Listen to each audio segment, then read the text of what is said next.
Hello viewers, আসসালামু আলাইকুম। আমরা তো সবাই প্রায় কম বেশি গার্লিক বাটার নান তৈরি করতে পারি, কিন্তু আজকে আমি আপনাদেরকে একদম ডিফারেন্ট, খুবই soft, crispy, multilayer garlic butter paratha তৈরি করে দেখাবো, যার উপরটা অনেক ক্রিস্পি আর ভেতরটা অনেক সফট হবে। প্রতিটা লেয়ারই বোঝা যাবে আর ধরলেই ভেঙে আসবে। আর এই মাল্টিলেয়ার গার্লিক পরোটাটা এতটাই টেস্টি যে আপনারা বানালেই বুঝতে পারবেন। তো চলুন শুরু করি আজকের এই স্পেশাল রেসিপি।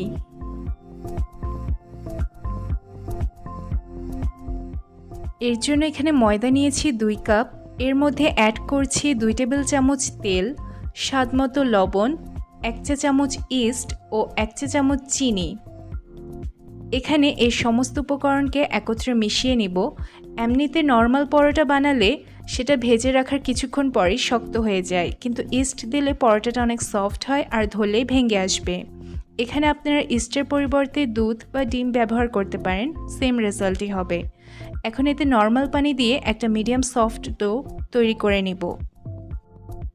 দেখুন ডোটা এরকম সফট হবে। এখন ডোটাকে ঢেকে 10 মিনিটের জন্য একটা সাইডে রেখে দিচ্ছি। এবার চুলায় একটি প্যানে সল্টেড বাটার নিয়েছি 50 গ্রাম। বাটারটা সুন্দরভাবে মেল্ট হয়ে আসলে চুলাটা অফ করে এতে অ্যাড করব 2 টেবিল চামচ রসুন কুচি। বাটারের সাথে ভালো করে আমি গার্লিকটাকে মিশিয়ে নিচ্ছি। এই ফাঁকে ডোটা রেডি হয়ে গেছে। এখন ডোটাকে একটু মথে এর থেকে আমি গোল রুটি তৈরি করে নিব।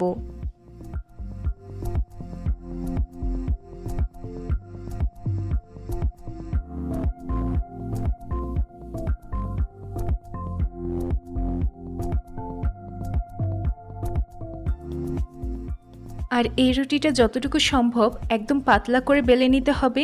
দেখুন এরকম রুটিটা হবে। এখন এর মধ্যে দিয়ে দিব গার্লিক বাটারের মিশ্রণটা। এখন বাটারটাকে একটা ব্রাশের সাহায্যে ভালো করে স্প্রেড করে নিব। এবার রুটিটাকে একটা কাটারের সাহায্যে আমি লম্বা লম্বা করে কেটে নিচ্ছি। তারপর প্রতিটা লেয়ারকে এভাবে একটার সাথে একটা মুড়ে মুড়ে গোল করে তৈরি করে নিব।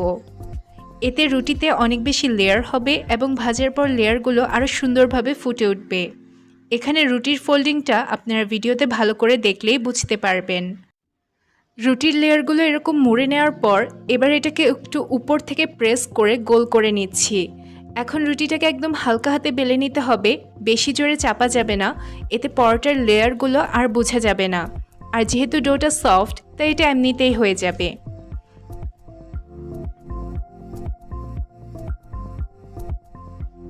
চুলায় একটা প্যান বসিয়ে আগে থেকে গরম করে নিয়েছি। এখন এতে পরোটাটা দিয়ে দিব। এক পাশ হালকা হয়ে আসলে অপর পাশ উল্টে দিব। এর মধ্যে অ্যাড করব 1 টেবিল চামচ তেল। এবার পরোটাটাকে একদম গোল্ডেন ব্রাউন করে ভেজে নিব। যারা আমার মতো তেল খেতে পছন্দ করেন না তারা চাইলে তেলটা স্কিপ করতে পারেন। আর যেহেতু পরোটার ভিতরে বাটার দেওয়া হয়েছে তাই এটা এমনিতেই খুব টেস্টি হবে। তো তৈরি হয়ে গেল খুবই টেস্টি গার্লিক বাটার মাল্টিলেয়ার পরোটা। আশা করি আপনাদের সবার আজকের এই রেসিপি পছন্দ হবে।